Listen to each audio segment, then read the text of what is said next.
hi. It's time. Good to see you. I'm talking a low voice tonight because, well, I was yelling all fucking night last Thursday. No, I'm serious. Uh-oh. Get some feedback here on the mic. So, hey, listen. It is Thirsty Thursday. And if you weren't here for us last week, well, you would know that we weren't here. We were live in the beautiful city of Louisville, Kentucky, doing a live show for about, I don't know, 50 or so people there at, what was that place called again, J Pink?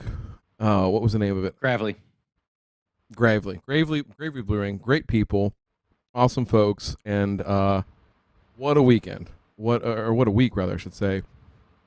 Spent there in Louisville. We had zero turns that caught on fire. We had beers drank. We even had an Alan Haynes sighting, ladies and gentlemen. Ray, the man, the myth, the legend himself, was there in person. Flew all the way in from Hawaii. We had him shipped in a extra large size UPS box, which he fits into. He's a small man and is not very big, and it might have been a little bit more luxurious than the Delta flight that he did actually take, but Delta nonetheless was his carrier. And Ray, how did it feel to be back in the continental United States? For those of you that don't know, Ray was here last year, and prior to that, he hadn't been on the mainland in like 30 years. So, Ray, how does it feel to be a jet setter that comes back, once a year and checks everything out and makes sure that we're okay over here? You know what? It is a privilege and an honor, and unfortunately, it's kind of a bad thing because every time I go back, it's making me recalculate and think, how do I just say, fuck it, walk away from everything I have in Hawaii and be in the Southeast full time? It's actually pretty easy, Ray. You just don't go back. That's all. Yeah. Mm-hmm. We just bring you here, and we have a realtor or an auctioneer sell all your shit, and they'll just send you a check, and that'll be it. And now, of course, actually, if you're a burner return fan, we'll have to figure out how to get Sheila over here. She might actually like to come in a UPS box. She's into weird shit like that, different kinks that you can't even explain, and the LTL or the first class shipping. She might be into that. Mm-hmm. What were you gonna say, Ray, about coming over here? Well, that would be nice. I kind of already talked about this with a few people, and I told them if I were to do that, a lot of my turf stuff I'd want packed up in a container and come with, because hard to replace. Yeah. Well, I think some of it is a little hard to replace. Pack before you go. Send it over here on a ship, and then you make the flight, and you'd be done with the rest. I think that's it. Seriously, we'll talk more about it as we go through the show. A magical fucking week. I mean, so many people that we haven't seen either before, so many people we haven't seen since last year, and just an outpouring of support and camaraderie that everybody talks about, the community and this and that. You know what?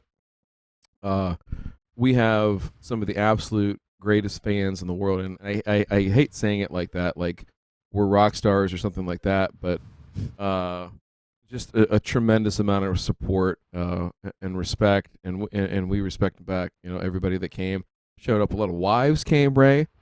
So yes, we're not as weird as we think we are. The wives even are like, you guys are fucked up, but you're not weird. I mean, that's a compliment. People like us should take that as a compliment, right? Actually, they didn't think of us as weird or fucked up. I mean, it was nice to finally, have them put faces to our names and realize that, we're mostly regular people. Yeah, mostly. Yeah, mostly, and I think that's the key word there, is mostly.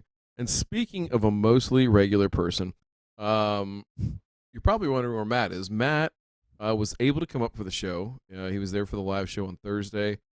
Quick turn and burn, though. He is literally 7 days a week right now at the plant. We had a really good time with him, recording a bunch of stuff, and got to talk and chat. hug, kiss, not open mouth, but everything but that. And catch up because he's been so gosh darn busy.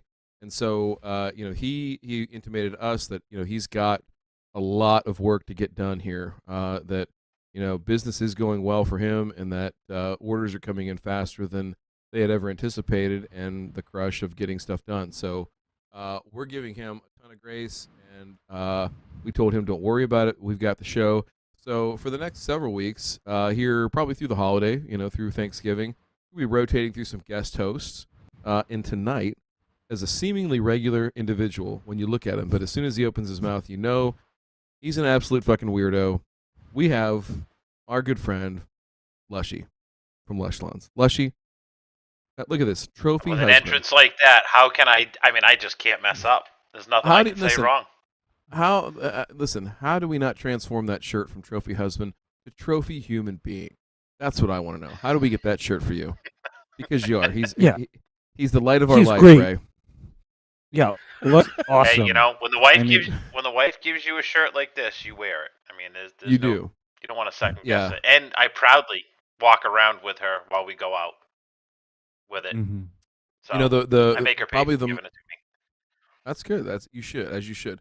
Now, probably one of the most poignant moments of the entire week last week was when everybody, for the most part, was pretty well shithoused. It was well past midnight, and Lushy was there with Lushy Jr., who's the vice president of Lush Lawns, and Lushy gave Lushy Jr. all the instructions of what he should do in case he gets hit by a bus, which was, you're going to fucking call Ryan, you're going to fucking call Matt, you're going to fucking call Ray, and they're going to help you figure shit out. So right there, we saw the succession plan take place in shape and in front of our very eyes. It was a beautiful thing to see between father and son, business partners. I mean, that's the kind of stuff you just, you don't see every day, and we got to be witness to it. And so Lushy Jr. now has our numbers plugged in. And, it wasn't the most morbid thing that we talked about because we did get some death talk going during our recording of our special Thirsty Thursday, which, by the way, we did record one. J Pink, when do you think? I don't know the answer to this. I'm asking and put you on the spot live. When will that episode that we taped with Zach come out? Soon. Actually, in the pre-show, I was talking a little bit about it. I'm going to be cleaning it up this weekend, and hopefully, my goal is to have it posted sometime next week. So I don't want to commit to a day beyond that. No, that's fine. So for everybody that is fine. Know, Zach, who is with Greencastle Lawn Care out in Utah, he was supposed to come on the show. I think it was 2 or 3 weeks ago. I was ill. Matt was out, at the beginning of his rush at the plant, and so we canceled on him. Tried to get it together a couple days later. I was still sick, and so basically he came out for the show anyway, the live show, and we sat in our hotel in a meeting space and just recorded the show, and it was awesome. It was our first time we'd ever done that live. First time that Matt, Ray, and myself had ever recorded live in person or something, and Zach was a tremendous guest. It was a really wide-ranging episode, so be on the lookout for that. That'll be an extra special one because it's the only one we've done live to this point. So only one that we will do live for at least until Ray, jumps ship and gets the fuck out of Hawaii, and or until next year in Louisville. So we'll just have to see. But in any event, lots to talk about there. But tonight is a show for you guys, right? So some of you missed us, some of you weren't able to make it, and again, no harm, no foul. But we do want to take call-ins tonight, and part of that is we've done a lot of guests, we've done a lot of talking with guests, and we have a really, really big winter planned with a lot of really cool guests. And this is sort of a break in our schedule. And I know, Lushy, everybody in cool season country is trying to put shit to bed. Everybody in warm season country is lamenting about how everything has gone dormant, except if you're Ray, who just made stuff go dormant on his own with PGRs. Some of it still is sleeping with the fishes. Literally. Yeah. Ray did everything but turn it. It did everything but cryogenically freeze the grass and bring it back to life. It's going to be like what was that? What was that movie with Sylvester Stallone? Demolition Man, right? Demolition Man. Yep. They froze their naked bodies. Or that scene in in Star Wars where Han Solo is frozen in that block of black ice. Empire Strikes Back. Yep. Yeah, that's kind of what I did to the grass. It's you know what? Shut up. Carbonite. Behave yourself. Don't get sick because I will be gone for a week. There you go. Now, 813 King's here pounding his chest in the chat talking about how he's not dormant, but he's so far south in Florida that he doesn't ever go dormant, so he's the exception of the rule. But in any event, we'll do a call in here. So last time we did a lightning round. I don't know that we're going to do the lightning round tonight. We did enjoy that format. Oh, we're not? Oh, we can do a couple lightning rounds. We'll switch back and forth. We'll start off with regular call in here and see who calls in. We'll switch to lightning round here in a little bit. My brain's not ready for lightning round right now. It's been a long week. I've worked a lot to catch back up. I'm finally feeling well. This is my first beer since Taj. So I had I needed a little My break. Lashy. 2 beers in Louisville the entire time I was there because I was not well. And tonight I've had my first beers since being back. So, it feels good. I'm glad to share it. So if you do want to call in, our number here tonight, 304-804-7277. That is 304-80-GRASS or 304-804-ASS. So dial in right now. Take a look at us. Let's talk a little bit about grass. But while we're waiting, Lushy, how does it feel to be in lime season? You're there. It's time. We finishing up for pretty much tomorrow, maybe a couple stragglers next week because of leaves, and then we are going straight to lime. I would love to wait a little bit, but I just want to get it done. We'll probably put out 7 or 8 pallets of lime and be done. That'll take us a few weeks. It's exciting. Caller, you're live. I actually. Oh. We didn't hear it. Hello? We can't hear them. You didn't hear it? Hello? Didn't hear it. No, don't hear Nope. anything. Hello? Caller, if you're there, Hello? we're longingly waiting for you. I can hear him. You can't hear him? Can you hear me? We can't hear him. Nope. Slowly, as the tension builds, the blood is starting to rush to our pelvic regions. What might happen from here, we just don't know. But we're willing to wait until Hello? we burst. Okay, maybe not. I don't know. Hello? Yeah, we can't hear. So let's make up the call. Busy. Are you able to hear me? Oh, Jesus. Yeah, I can hear. Okay, so Busy can hear me. Can you relay Busy's? Just relay the question. This is going to be a game of telephone. For real, on the telephone. Telephone tag, yeah. I don't want it to be a game. Should I of call telephone. back and see if it works? Well, then set it up. Put them on. It worked in the pre-show. I can hear him. Man, I could hear the music during the break.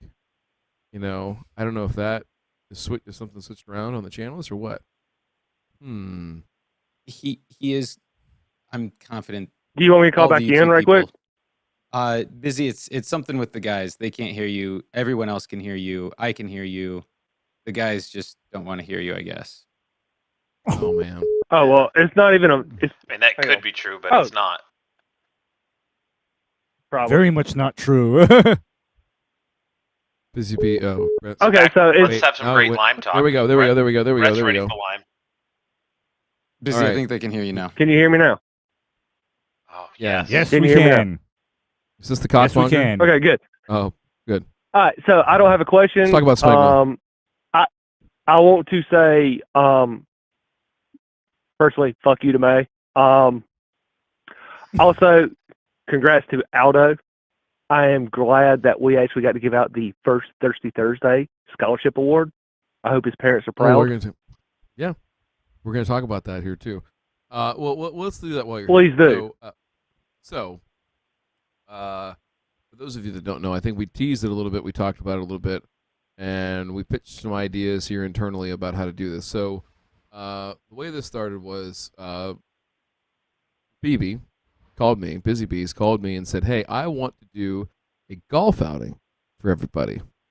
And it didn't really have a purpose other than just playing golf and getting drunk and everything like that. Well, hey, what we do for a scholarship? He's like, "That's a great idea. How about we do it for a scholarship? How do we make that happen?" I'm like, "I don't know, but we'll figure it out."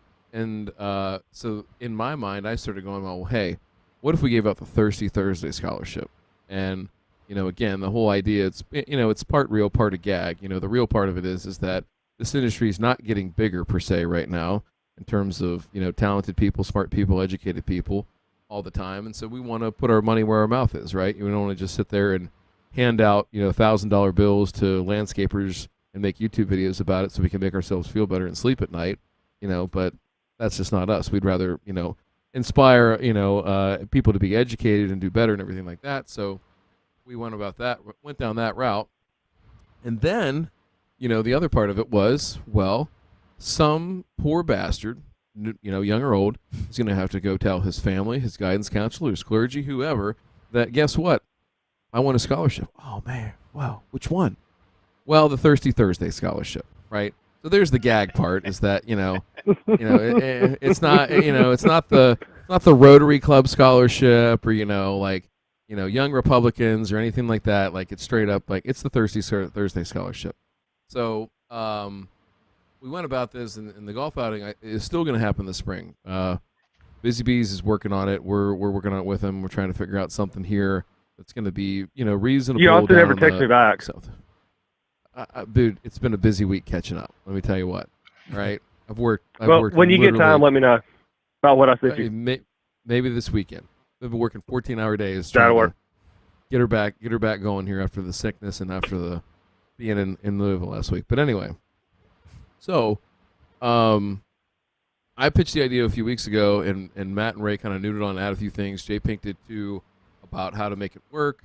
And basically, we said, hey, when we go to Louisville, we want to give out the first scholarship before we even have this golf outing, because we've got some super chat money, and we've got some donations that came in from our businesses personally to make this all work, right? And so we thought about, okay, hey, who would be deserving? Is there going to be somebody there? Somebody's not there? And if you don't know, Aldo Beltran, who's been a guest on the show twice now, very, very talented, eloquent, well-spoken dude, who has, really, really, really, really dove deep in trying to learn turf, and not just to understand it enough to get by, but finds out what he needs to know and then goes deeper, and goes deeper, and goes deeper. He's one of us, right? He's cut from the same cloth. So he enrolled at the University of Riverside, or University of California, Riverside, out in California, which is probably the preeminent turfgrass science program in Southern California, where he's from. And he's going to be going through their 2-year certificate program. So when he's all done with his classes, he will have a 2-year degree in turfgrass management, and he plans to start a business out there in his home city and surrounding area and everything, treating lawns and doing fine turf and athletic fields and whatever else. So we thought, hey, what better person to get the first Thirsty Thursday scholarship, because one, he's going to be proud to tell all of his family and friends and everything else that he got the Thirsty Thursday scholarship, because Otto can put him back. He's been thirsty on Thursday many a times, and really never quenched his thirst. Let's be honest, okay? I saw him last Thursday, and it was damn near 2 a.m. He was still thirsty, so he fits in there too. But it goes without saying that the whole idea behind the scholarship in the community is that we hear a lot, oh, we can't get help, I can't get this, I can't get that. And I don't think you'll ever hear Matt, Ray, or myself, or any, for the most part, our guests say that, because we believe in, okay, hey, where there's a will, there's a way.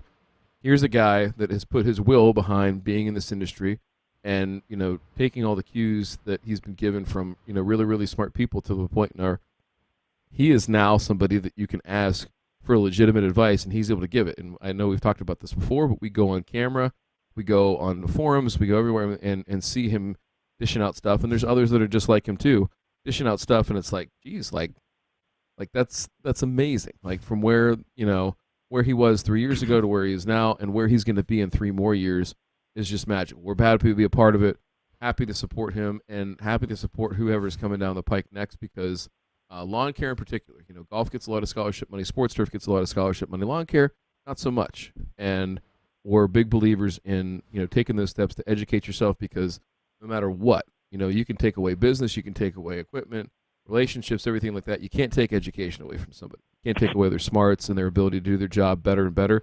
and that's what we're here to do. So, all that said, Charles Beebe, I love you. You're one of the best functional alcoholics I know. Kidding. But you are. Well, thank you. Thank you. You thank are. you. Thank you. Thank you. And We will have the crack shack open soon. Thank you for pushing us to do this, and thank you for motivating and inspiring us to figure out a way to make it happen. And so for that, thank you. And guess what? This is only the first, so we got to keep going. All right. All that said, Oh, for sure. Let me ask you a serious question here for a second. What's your fucking problem, and how can we help? My problem is the event ended too soon. We didn't get to spend enough time together with everybody that was there. Oh, for sure. Like we had like the spend- one night there. Like we like everybody needs to pre-plan a little better. Okay. We need better outings, better meetups. For sure. I mean, We would no like argument Charles from would like dedicated time for makeout sessions. That's what we're looking for here, Ray. Go ahead.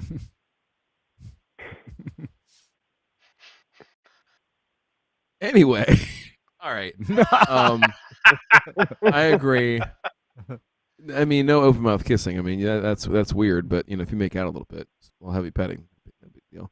So, BB, I think you're right. I think everybody was pressed for time this year. It seemed like, but the night that we did have was amazing. It was such a good time. It was. And I think, let me hear it from you. What this is your first time. You did not come last year. You came this year. In your own words, in your own eloquent speech, how was your experience? Well, I'm not going to say goddamn, just because, Ear, Nose, and Turf is sitting here probably about to watch this whenever his wife goes to bed. But He's in the bathroom.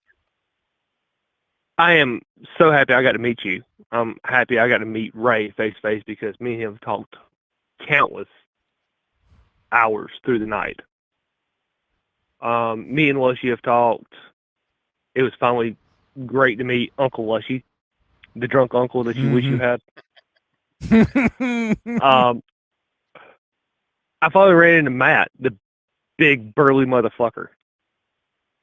He goes, "What the fuck is up?" And I'm like, "Oh shit, it's fucking Matt." And then actually finally getting to meet, Hungry or Sean Smith, like, that right there, like, made it worth everything. Then the entire, like, Equip Expo side of things, that was me, like, okay, what do I need for business? What do I want? Where do I want to grow? And I'm still sitting here on the computer looking probably 15 different companies up, sending emails left and right. Also, by the way, I know I've said it in the one of the Discords, but the Echo booth at the Equip Expo, I actually did win the 50th anniversary limited edition PB580. Nice. Very nice. You just hang that up and with a spotlight in the crack shack and not actually use it, or you gonna put that out in the field? Oh no! Oh hell no! That's gonna be like rode hard, put up wet. And then I'm gonna tag Echo USA, be like, "Hey, your shit only lasted this long."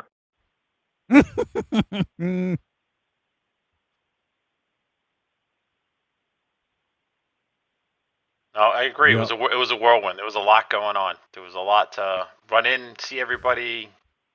The shit. Plus, if you were there for the show, there was the show is huge, and if you're there for business, takes up a lot of your time walking around, looking at things, and it was pretty intense. Well, Couple hey, days. Lushy, like you, me, and Tiffany were talking about over there at the Spiker stand, or the wasn't the Spiker? Yeah, we were Spiker. at this. Yep. Yeah, we all met at the Spiker stand. Like, we were sitting there, discussing everything about everything they had there, and we're all like, well, we like this, we don't like that, we don't like this, we like this. Like, you, me, Tiffany, and Lushy Jr., the four of us sat there, on and on and on for, I know, probably 45 minutes to an hour. Yep. Kyle Bin was there. Kyle Bin, y'all. He was also there. I mean, I got to spend a great amount of time with Tifway and Kyle at the show, walking around looking at stuff. And Tifway and I were running around looking at anything that had to do with turf. I mean, cedars or and Leshy Jr. and I were trying out every different ride-on spreader that was there just to see if there was something different.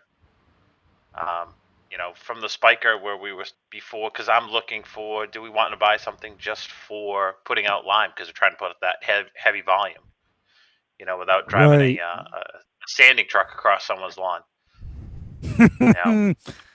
I told you, hey, so one of the issues that I had was every hopper-fed fertilization system that I seen didn't have the agitation that I was looking for. Turfco. I didn't like their controls. They have a very good agitation system. They had the best agitation system, but I couldn't try it out real life. But I didn't like their controls. Yep, and then Stinger has it on theirs. They have the vibratory system. Yeah, I've set up a demo for that. That was it's a pretty cool little machine. Yeah, that one was. Oh man, is this what? There's somebody in the chat. I think it's Justin. Mm-hmm. I hope he can call in. It's Addie and Brooke. If that's you, Justin, yes, I want you to call in. I can't wait. Please. Bees. So what was the one piece of equipment that if I said, hey, you got to buy a piece right now that you saw there, what would that be? The big ass steel green with the GPS tracking with the 14-foot boom. Really? Why? Yes. Why? How much? What size properties are you doing? We just landed the entire 20 acres of TTI contract for spraying, fertilization, and mowing. Jeez. All right. The test fields that I done. Yeah. So yeah, I can run that GPS tracked. How much do you think it's going to cost? Not have to worry you? about foam. Not have to worry about anything. So I can take that machine once the autonomous shit actually perfects itself. I can take that machine, set it out there, have it GPS marked, take it, drop it, and go. And then I can go do what I need to do. How much do you think that thing costs? $50,000. Keep going. No, that one there, I've already quoted it. It was $50,000. Yeah, but that's okay. That's just for without the autonomous stuff.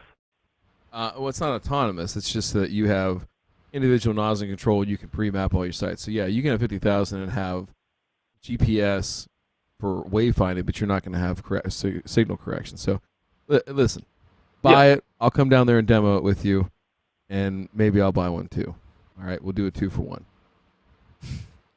Hey, we might get a discount. Tifway was interested in it. He was checking it out. It's also another $100 a month subscription for the GPS. Yeah. Well, he wanted a bigger better boat. than That's the DeWalt subscription for battery. That's it. He wanted the satellite geolocation so he could find it. No, he just wants to go on. He wants to go into the Ozarks. He doesn't want to do those little residential ponds anymore. He wants to take that bitch up in the mountains, up in the lake. Deep aquamarine. If you don't know, Tifway Lawns, who is a great dude, and he's funny as hell on our Zoom calls that we do. He is funny as shit in person. No idea how his wife doesn't slap the shit in person. Yeah, I have no idea how his wife doesn't slap the shit out of him because she's a very tolerant woman. But, yeah, he's put a steel green in the drink before, and it did float. So there's that selling point. It should be in the product literature for now. So also while we're speaking about Tifway, he was the one that actually got the first picture with Uncle Al. Tuesday That's night. because he's such a charming and disarming personality. You know, I think that Tifway missed his calling as a game show host. I really do.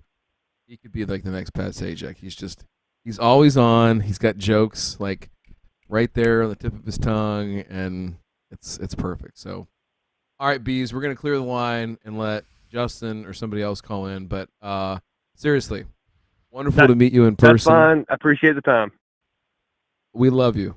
We do. Love Golf you. Love y'all outing. too. The Whack Fuck Golf Tournament, as Busy Bees calls it, coming in 2023. Oh, it's coming All right. soon. Don't worry. It's coming soon. All right. So, we've got an open line. So, Justin, if you want to call and talk, now's the time. This is a safe space. It is a safe space. I'm here, which makes it extra safe. That didn't sound. It's extra space safe. That's Was right. that like Extra space safe. It means there's plenty of room for safe space. Did you bring lube? We don't at least spit on it. Yeah, at least spit on it. Yo. Ray. Ray didn't go to the show. Oh, somebody's calling in. Hang on. Caller, you're live. Caller. Turn your radio down. Hey guys, Can how's you it hear going? us? How are you? How's it going? Hope y'all What's up? good. Hope everybody's having a good night. I occasionally pop in the Discord. My name's Cameron. I go by Cam S with that green dot. Lush, you helped me out quite a bit. So just wanted to give a quick shout out and tell you guys thanks, and I really appreciate the shows and all the knowledge that you do. And just to get to my basic question, I kind of asked it in the chat earlier this week, but looking at like late season weed control, specifically, I live in the transition zone, and so pretty much all of my properties, we aerate and seed, and so I'm looking for, what I can do late season wise, weed control that you guys recommend. Like I say, because I got a lot of properties where we haven't had a lot of rain lately. That just are late on the seed coming in. Yeah. So, has any of it popped yet, or are you still? I know it's very dry here in the Midwest, but what are you guys seeing in terms of germination and all that? Yeah, well, man, I tell you, my irrigated properties look freaking fantastic. I mean, everything is amazing. But the ones that aren't, I'd probably say, I've got anywhere from 50 to 60% germination. In the areas that are bare, from the dry summer, we have basically nothing. So, Ray, let me throw this out there, and you can critique. What do you think? And how? Let me ask this one more question here, real quick.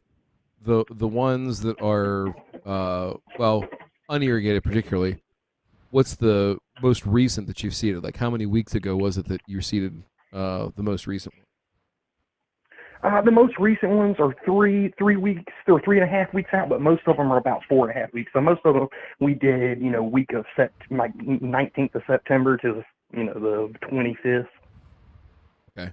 So, Ray, let me ask this question. Mm-hmm. On the ones that are unirrigated, where we still have, probably some seed to pop, get going, come in, and we're this far away from the initial seeding, and maybe we have some attrition here, but would you see a use case here for tenacity and or quinclorac in this case? Actually, I'd be sending quinclorac, triclopyr, and some tenacity. Boy.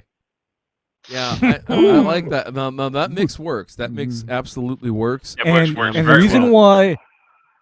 why I would go there is because I know that in a lot of your lawns in the transition zone where you would be seeding at this time, your nemesis is chickweed, clover, and wild violets.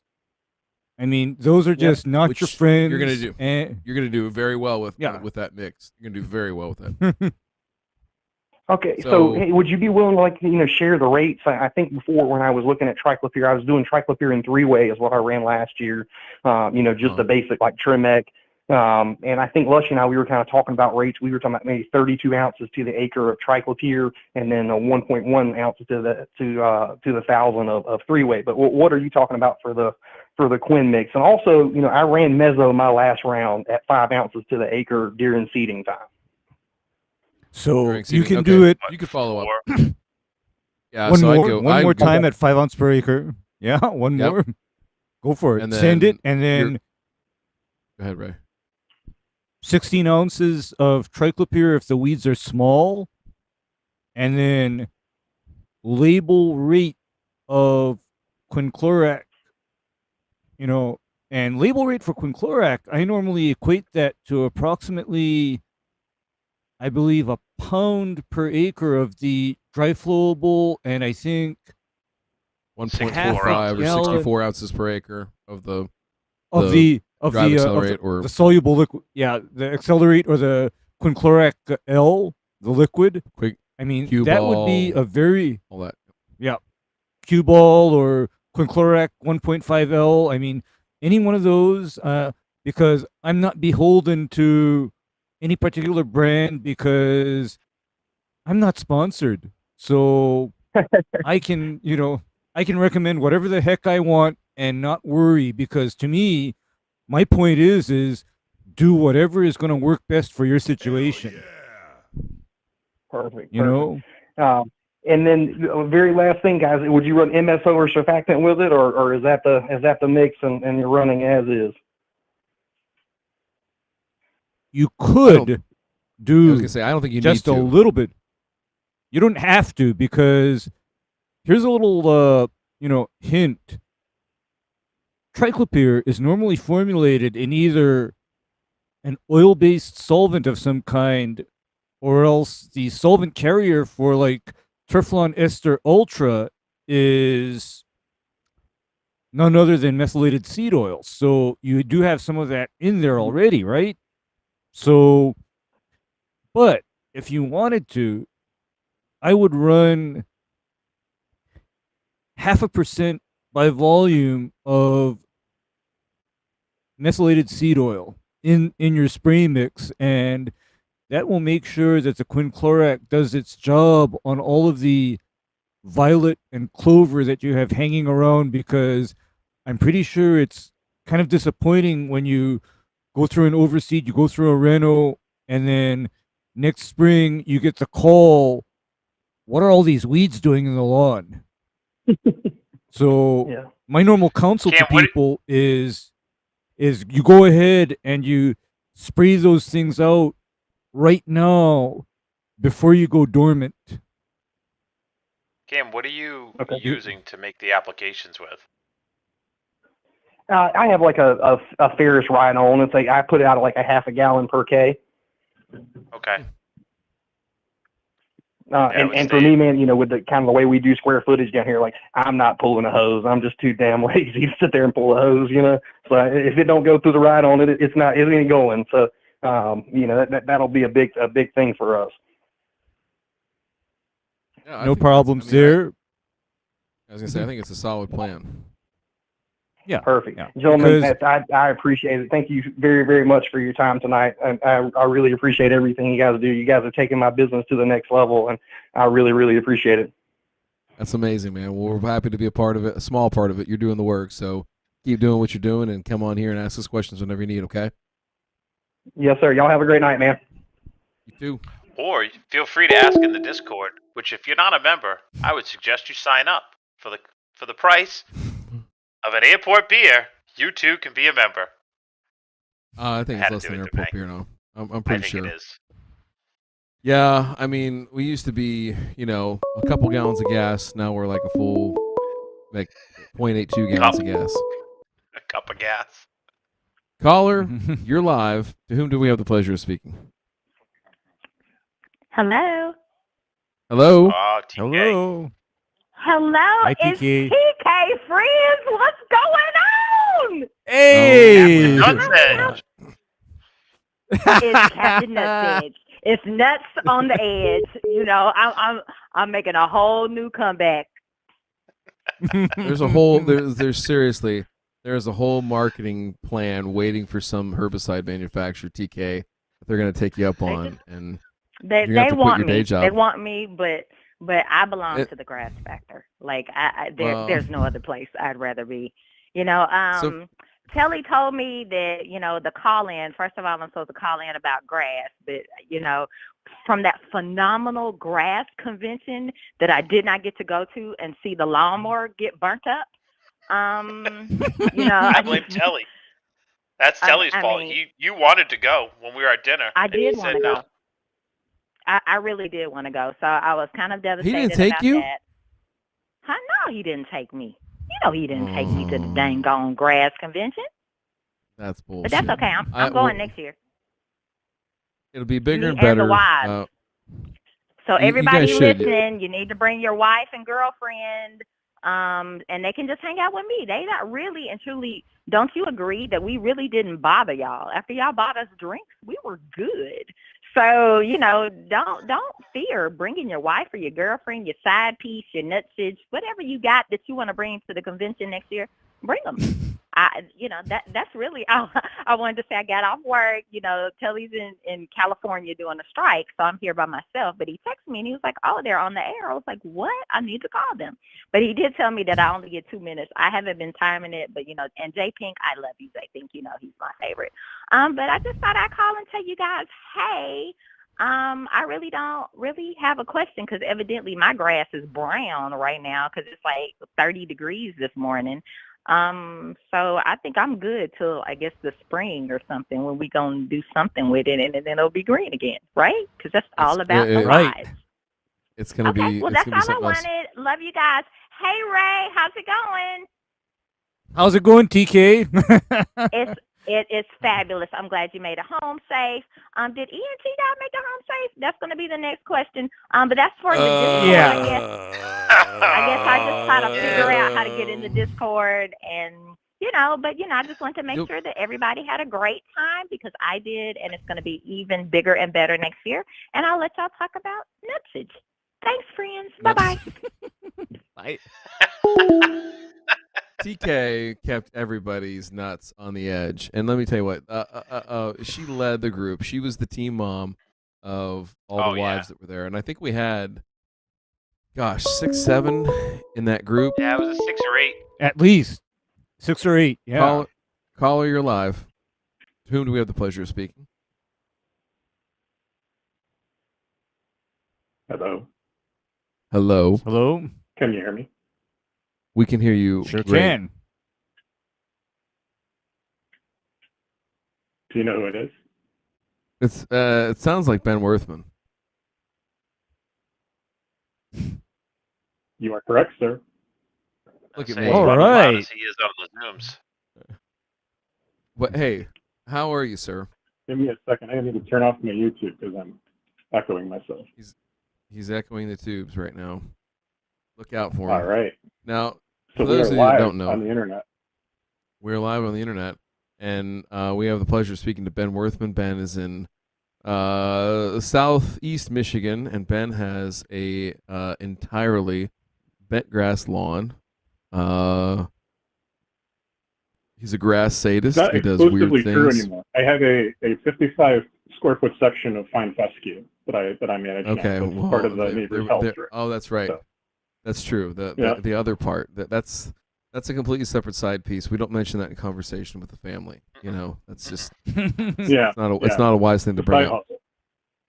hustle. So what's going on? What's going on with the lawn, Ben? How's things going? Well, things are going pretty good. To refresh everybody's memory a little bit, I put in a shitload of top dressing to fix an issue where the root zone needed to integrate better with the sod, which had a higher clay content than we sort of anticipated. So it was holding a lot of moisture at the surface. And the fix that you and I sort of came up with, Ryan, was to basically plug the shit out of it, bring in some dried top dressing sand and fill her up But I might have been a little heavy on the sand on the north section. The Hell Strip actually came through pretty good. I don't have any recent pictures on hand, but what I'm wondering is what can I do to encourage lateral growth of that so that it fills in? Some areas are filling in pretty well, other areas are pretty sandy still. So what I was kind of thinking off the bat was to spurt it with some, we got that, would you recommend I get before 132312? Does that sound right? Yeah, the 132312. Yeah, I don't think that's a bad. Yeah, that's a good product to use. The other part I would say is start plugging. So if you have a pro plugger, if you have a cup cutter or something like that, where you can go in and just cut, into these areas and just put, a smaller plug if you have it, or larger plug if you have it, of Bentgrass to try and fill in some of these spots so the gaps to close up are smaller. I think that would be beneficial. And so even if you're taking from areas that are growing well and are dense and everything like that, I wouldn't worry about that. Even if you just go back to those areas and backfill them with sand, up to the surface, and make sure you compact them really well. Maybe take like a bottle of water or something like that to pour on them and settle that sand down in there so it stays flush with the ground. But the bent will creep back over those areas, no problem. So that's what I would do, is try and close up as many of those as possible. And if it really comes down to it, maybe you cover this winter, with some turf blankets or something like that. I don't know that you're ready to make that call just yet, but closing up those gaps, that's the biggest and most important thing. I like the idea of taking some plugs and distributing them. That's a good idea. I got a little tiny core plugger thing that probably takes enough to distribute that, and I can sort of plug some holes with it and do a little grass transportation service there. I'm trying to think. With the dual, so is it true? I'm not sure if this is true. If this is on a wide scale. The more frequently you cut Bentgrass, the more it will tend to grow laterally. Is that a true or false statement? I guess what I'm getting at is if I push it with like some 2020 liquid act in addition to the granular, if I keep cutting it, am I going to encourage lateral growth with any statistical difference over just leaving it alone? Yes, if you do it, if you mow more frequently, right, the way that those plants grow and the growth habit of them, they will push more lateral growth. So, we see this with stoloniferous grasses. If you want to get crazy, get the robot out there and have it being mowed 24/7. But the more frequently you mow, yes, the tighter it will get over time. And certainly your growth potential is not the highest it could be right now, because temperature's a little bit cooler, sun's a little bit lower in the sky, all that kind of stuff. But it will all help. Like, all those different tactics will help to get it there. And so, like I said, if it comes down to it, I was just gonna say real quick, we're gonna once the trees lose their leaves, we get a nice burst of growth potential, because I got partial shade most of the year, but once the big stupid catalpa tree loses its leaves, then we get another burst of the sun there for until we go dormant, basically. So I would what's that usually, like first frost is really when we're kind of going to put the brakes on that, or I think question, but no, I think it's going to continue to grow, and you'll see it probably growing up through probably even early December, in a typical Southeast Michigan fall winter type of situation. So the question is do you elongate the growth season with blankets, or do you let it go dormant and then come back and say like February or something like that and throw those on there so that it can begin to break dormancy a little bit earlier and push some of that growth? My experience is that in a case like that, where you're a little bit light on coverage like that and density, that extending is usually more favorable to starting early. And the only reason I say that is that the type of growth that you're going to get early in the spring becomes a break dormancy is more upright growth, and it's hard to train the grass to do that. Whereas now, from a mowing standpoint, you've sort of cultured it to grow laterally. So I don't have anything to support that other than anecdotal evidence and just having areas of newly seeded greens and all sorts of things with bent grass over the years. That's what I can tell you. So my strong inclination and recommendation would be to say cover it, as we get later into the season, and then at some point you're going to want to pull those covers off, midwinter and allow it to actually go dormant. Leaving that on all year would be problematic coming into the following spring. So I would pull that off, let it go, and then see what happens. So, yeah, that's where we're at, man. All right. I like it. Ray, Lushy, anything to add? No, I Subtract, think multiply, Demi just I guess hit it out of the park, pretty much. All right. my question for Demay is how much plugging should he do? Should it be the I hate my family level of plugging, like we were watching that guy on Facebook? I would try to close up. Here's what I would say is, a typical golf divot is, roughly about 3 inches wide. I would not want to have anything, any gaps wider than about 3 inches or so. So, be strategic in the way that you plug, spread them out a little bit. You don't have to clump them right together, and things like that. But try to get it, within say 3 inches or so, in terms of spread, and then let those grasses close it up for you. Yeah. Okay, cool. The areas that did, the areas that didn't get too much sand did seem to bounce back pretty good, or have too much shade. The areas that are overly shaded didn't bounce back as well as the areas that get full sun. So just a bit of observation there. But take a lot of pictures. Gets take a lot of pictures. Full sun most of the time. And what's up? I said take a lot of pictures. I think that's important too, just to document and see what works and what doesn't. I think I have an album right now with like 3,700. Oh, I know. I follow along with that. I'm saying for everybody else. Yeah, I think they may subscribe to my lawn photo journal at this point. So I get the updates. I see it when you post new photos. When I add them, do they? Oh, you do get a notification. Oh yeah. I wasn't sure if that went out or not. We got to integrate that into the Discord so that when I post photos, it just puts a link in there. There you go. Because everybody wants to see my lawn. Hey, you never know. People are into weird stuff nowadays. All right.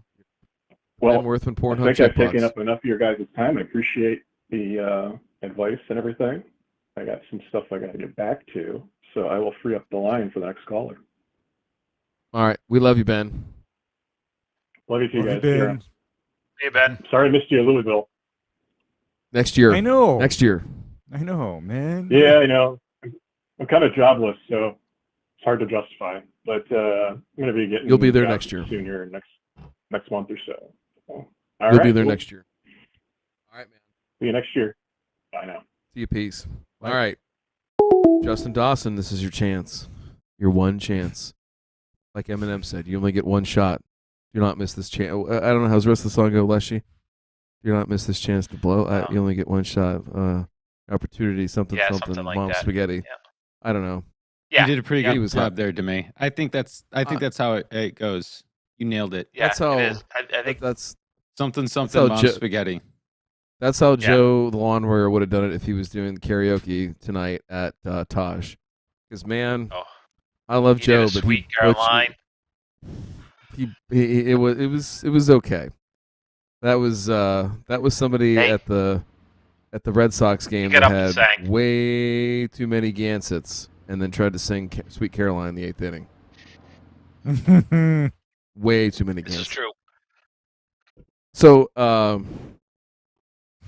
Ray didn't get to go to the show. I was curious. I wanted him to see some of the equipment out there, but we'll have to take him next year. I hope. Let's see. Well, yeah, I mean that's I was kind of like, how shall I say, just relaxing, knowing that hey, momentarily it would be showtime for us. It would have been good. Would have enjoyed it though. Caller, you're live. Who do we have the pleasure of speaking?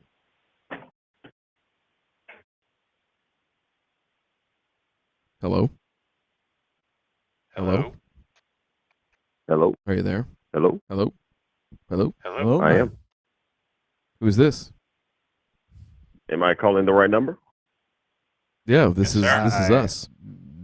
This is You or us. you? Thursday, Cool, man. Thursday. Hey, this is Ground Up Organic, man. Chris from Cookville, Oh, Tennessee. yes. Yes. Bro, man, Yes. I had to call in, man. I had the best freaking time at that event. I swear, man. It was y'all, and y'all are much more sexier in person than on YouTube. I promise you that. Listen, we're pretty What? fucking But no, sexy the on event- YouTube, so And Lushy, man, appreciate the drinks, brother. You had me doing the one-eyed Willie on the way back home, brother. I might have bought a few rounds for people. Yeah. now listen. Man, yeah, no, I just want to congratulate you guys on throwing an awesome event. It was a pleasure to meet all y'all. It was just an awesome time. But I do have a grass question for you guys. Lay it on us. So I moved into this new house. It was sodded with tall fescue. So I aerated and overseeded with just straight up Kentucky bluegrass. So my question is, we haven't got a lot of rain. It's coming in okay, but I mean, I really don't have a real good way to water it. Do you think I'll be in decent shape without watering it, or do I need to try to find some way to get some more water on it somehow? All right, so I would say that it depends on your expectations. If you're okay with throwing down some more seed here, come like January, February in your area, in Central Tennessee, well it's still cold, but not like brutally cold, or also not warming up to the point where things are going to pop a little too early. So sort of a quasi dormancy. You guys don't go crazy with soil temps and getting too low for too long, but the calculus here is: do I put water on it now and try to get what I have out there to grow, or just understand that I'm probably going to lose some and need to overseed coming into early spring, late winter even.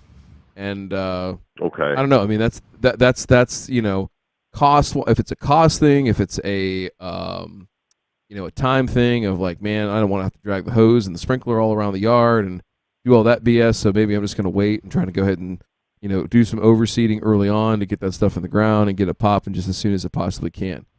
I don't think it's wrong either way, but it's up to you what you think about the time and the investment of it. When will I see? I mean, of course, and I know that has to do with weather and stuff. When will I kind of see? Say I didn't do the spring. When will I kind of just see, like, okay, here it is. The Kentucky bluegrass is popping. Is it gonna come in a little bit later than fescue will, or will I see it around the same time? As far as just knowing what I put down in the fall is actually here and doing halfway decent. How long ago was this that you seeded again? This was it was in September, probably mid-September, so maybe 5-6 weeks ago, something like that. Yeah, so I think in this case, no rain. I think I think once you get some appreciable precipitation, for a while, coming into December, something like that, it will pop. You'll see stuff start to pop.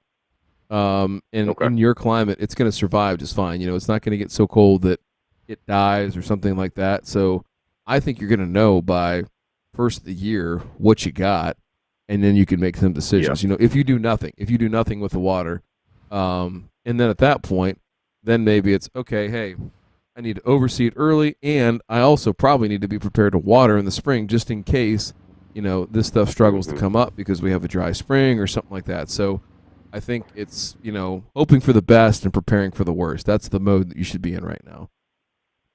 Okay.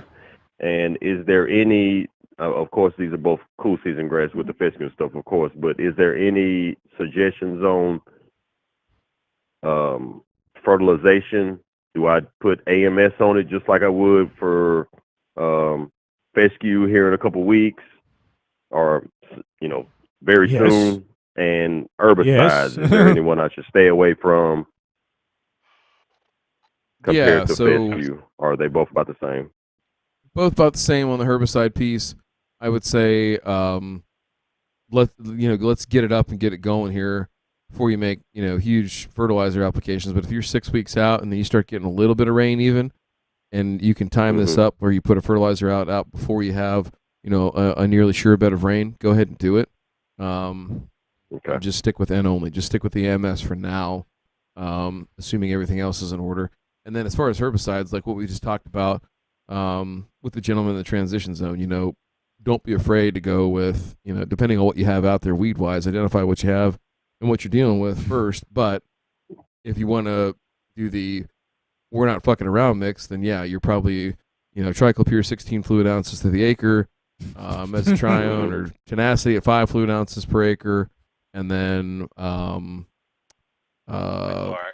quinclorac at half a gallon per acre if you're using liquid, or 1 pound of product per acre if you're using the dry flowable one. So yeah, I mean, all the way around, I think it's just see what you got. I think you got to wait for some rains though to see and make that determination. If I was in your case, I'd wait. I'd hold right now, see what you got here coming into January-ish, and then make some determinations of, okay, hey, I might have to spot seed some of these areas, and oh, by the way, I've got some larger areas over here that aren't coming in well, and even if I do establish late winter, early spring, I'm probably gonna have to water these to make sure they come in well before summer kicks the shit out of them, and then I'm back to square one. Yeah. So that's your goal. You should look at your goal as by May 1, you're banging and you're ready to go.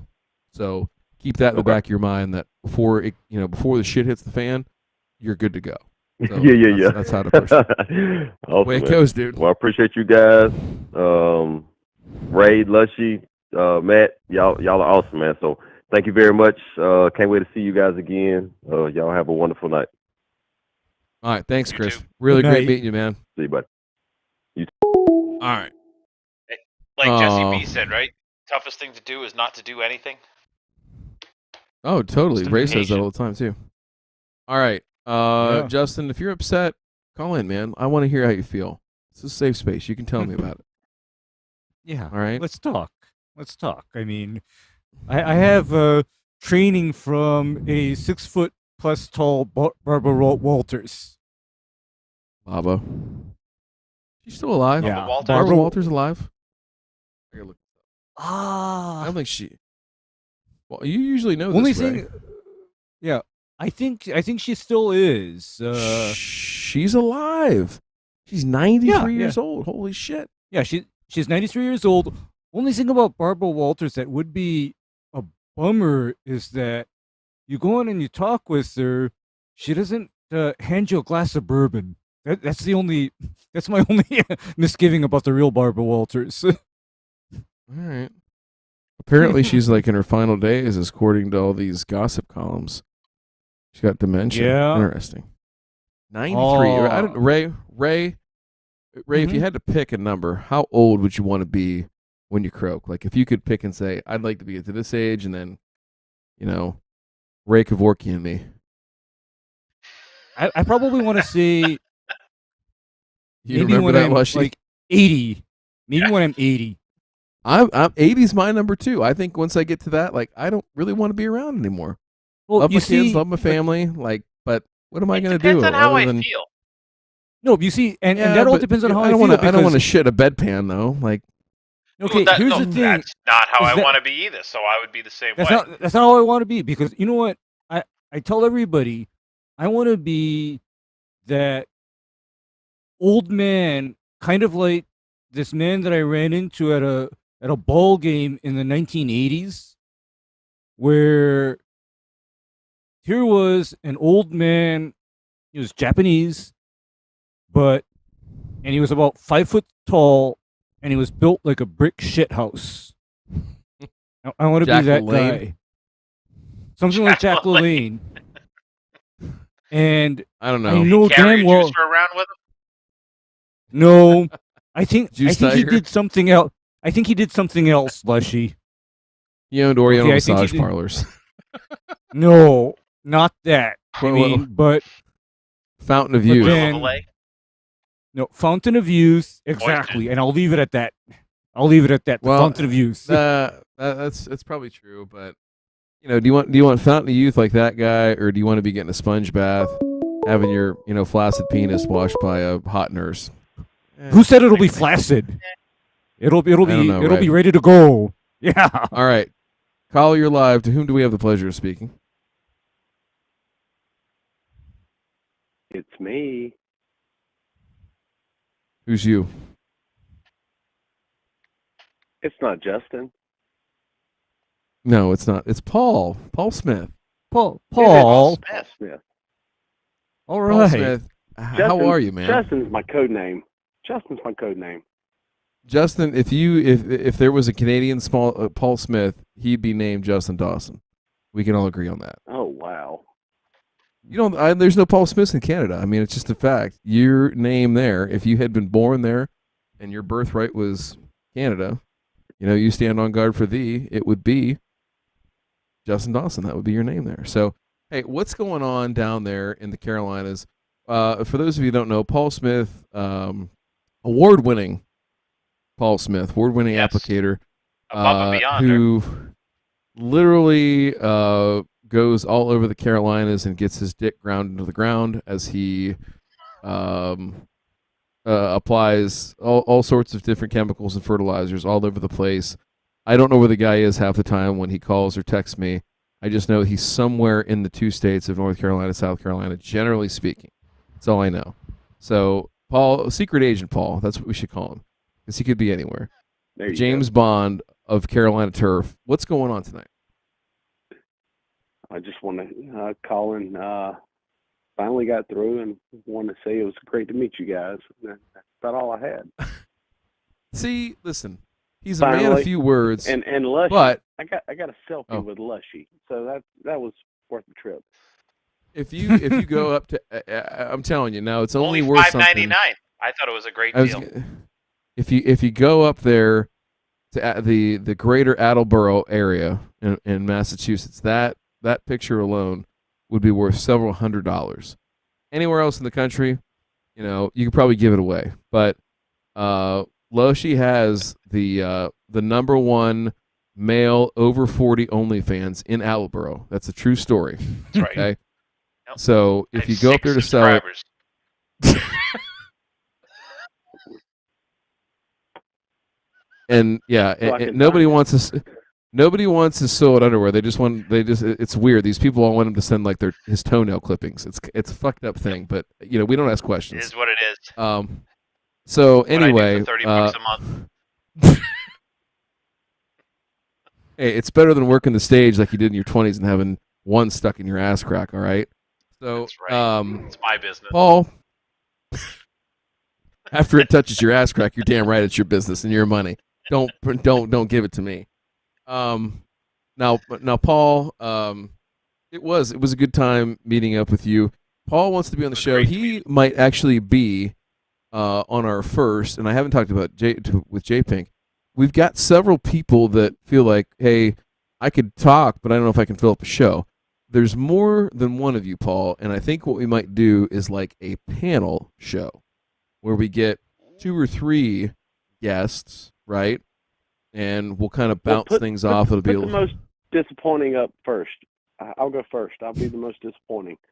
I don't know about Hardly, disappointing. Paul. I mean, No, hardly. I I mean, do I not think sell Paul yourself would be good short. at being a guest host, to be honest with you. I think We're he gonna- could probably well- be an excellent guest host. he would be an excellent guest host. He's a great sidekick, and we'll pay him by the word. Yeah. And that right there, that should incentivize stuff. So, but Paul, are you going to come to next year's? Paul, are you going to try to make the trip or what? Was it worth it? Yes, most definitely. I mean, just to see you guys. Well, we appreciate. Did your friend that, man. have fun? What was you, that? you Lex? had you had a buddy with you. You had a buddy with you. Did he Oh have a yeah, good time? and if his wife will approve, I think he will soon squeeze out enough money for an airport beer to Ooh. Patreon. Ooh. Yes. We'll write a note. We'll write a note to his wife. And But we'll send nudes. He's We'll do what we got to second on do. the way, so we're gonna have to push that. Hey, what's the cheap one? $3 a month. Yeah, Four. and tell the missus Well, that yeah, 4. this gives her access to the ladies' party that is running in conjunction with our actual event, and that is headed up, of course, by TK and Asami. Yeah. Co-presidents Neither of right which there. I had the pleasure of meeting, so you know. Oh, listen. They're both a good time, and for different reasons, but they are both a great time. Yeah, they're great. They bring life to the party. Well, shit, man. I hope you come back next year. I just wanted to give you guys a call real quick. I finally got through. Your producer finally let me through. He's come through. He comes through in the hardest times. He makes it happen. So, but all right, Paul. Thanks for calling, man. We appreciate it. Good to talk to you, Paul.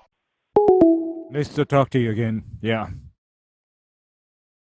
Justin, it's time, man. Don't let anybody step on your toes. Come on, we're here. You can talk to us. He said he wants to tell somebody about how we feel or how he feels. I don't know. I mean, we can take a tongue lashing. We've certainly didn't get to this place in life Really without being able to do that. Yeah. I worked retail. At Christmas at the mall. Oh dear. Rock and roll, bud. I would have loved to see. Would have loved to see the footage of Leshy working retail at the mall. Let's see here. The best tactic to get a Karen to defuse in front of a crowd was to slowly start to talk more gently and softer as they got louder. And you just stayed calm and spoke rationally, and it drove them insane. Do you do that in lawn care now? Is that how you deal with troubling clients? Yeah, I just walk off and say, I'm all done here. I gotta go. I gotta go. I'm all out of shampoo for these crabs, and I'm itching. I gotta get to the pharmacy. You gotta share some like really personal, weird details like that, like I gotta poop. I gotta go. Yeah. This ingrown toenails infected, and I don't know. There's some green shit coming out of it. I'm gonna go take a look at that. I'm gonna have my dog lick it off. I'll be back later. It'll be on my OnlyFans page later. You can check it out. It's at Animal Wound Lickers.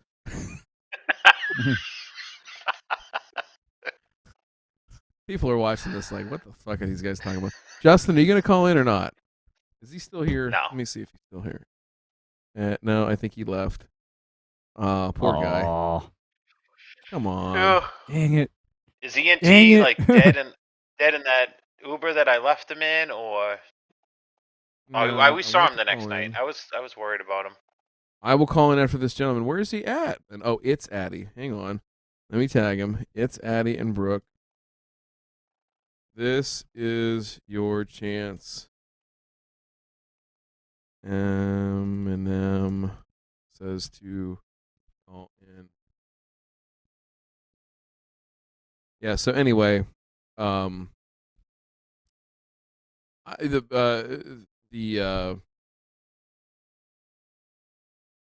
Busy Bees thing where he's talking about that big sprayer. I know people don't like the steel greens here for the most part. But they're a good machine. Tifway loves his. He should. For sure, because Tifway has modified his such that it can drop anywhere from a gallon to 2.5 gallons per 1,000 square foot. I mean, that little Tiff is into just sending it, and of course, I do have something to do with that because I told him that's where it's at. For some applications, he needs to be able to send an application at up to 2.5 to 5 gallons per 1,000 square foot. Yeah, and they do And have I that. play with the dark side, and we do it at 32 ounces per 1,000. Yeah, Lushy. I know. But you see, the entire tank is like all 2,4-D with a splash of water. Yeah, you see, that's just a 3-way. And I just squeeze a lemon in it just to help. Pretty much, yeah. A zest of lemon. Yeah. Well, he's a freaking mixologist. Jeez, like I mean, the over-serving bartender. That sounds like almost. Yeah, that sounds almost like one of my cocktails. Let's see, dark rum with just a little hint of lime. Just a hint. Okay. Golly. Now, yeah, I think those machines, they're going after a demographic, or not, I shouldn't say demographic, but a market that's underserved, because a lot of these machines are all the same size, and therefore you don't necessarily have a machine that can go out and do a 2, 3, 4, 5 acres. Yeah, exactly. The shit that I get into, right? Where you're like, well, I could use a 60-gallon steel green, but I'm going to have to either lower my volume or have to mix up 2 tanks, and either way it turns into a pain in the ass. So, right. I get it. Hey, I've done a football field with a permagreen. So, I was filling up. You think of how many times was it? 3 fills to do the football field, then I had to go do the baseball field. That was another 3 fills. Hey, pressure hose. I once did took like 37 minutes to fill a tank, probably. No, I did a football field a couple of times, and I just unrolled the hose and marched it with the 4-nozzle boom, and it took all of about an hour. I've done it with the hose, the Lesco gun, your favorite, and I've done it with a 4-gallon backpack. That's what I first got when I was at the rec. They said, "Here, you can go spray all the weeds. I need to go blanket spray all the clover with a 4-gallon backpack, a solo backpack from Home Depot." Goodness me, Lushy. I mean that just sounds like a bad day. I mean, because they wanted to know why I was there for 8 hours. Yeah. Look at this, because here's my impression: is a 4-gallon backpack, you could theoretically get that to cover approximately a half an acre. You could do it, but your coverage on small, low-lying weeds would not be the best. Because there is a low-volume spray technique for brush that only involves like 5 to 10 gallons per acre. However, that is for large brush growing in open areas. But I have not found that same spray technique to be very effective on low-lying weeds in turf grass, because I don't get the foliar coverage, yeah? Mm-hmm. Whereas if I'm going after weeds in turf, I want my air-inducted nozzles on a boom. That's it. It's Justin. Caller, you're live. How are you doing tonight? Oh, man. Oh. It was Justin, and then he hung up. Call him back.